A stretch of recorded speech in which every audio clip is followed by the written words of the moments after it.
This is the Mini 2 from DD-Pi, 1440 resolution, 4 megapixel CMOS, Wi-Fi connectivity, and f1.8 aperture. I must say it's a lovely box. Let's see, get inside.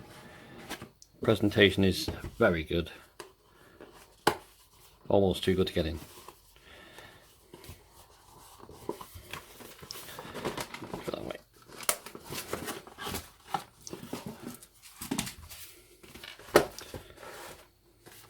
This is the black model. A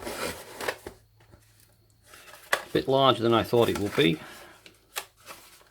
so maybe not quite as stealthy as some.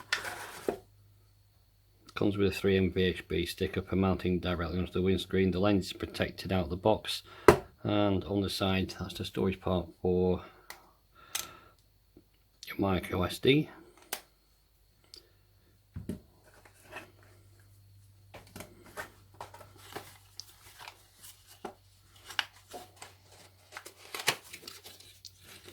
This does connect via Wi-Fi on an app on your phone as well.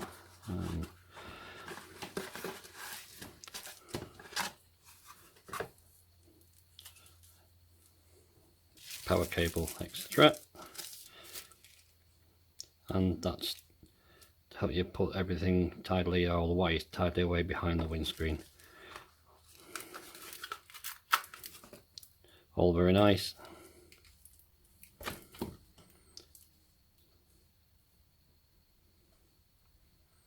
Yeah, be interesting to see what kind of video quality we get out of this one.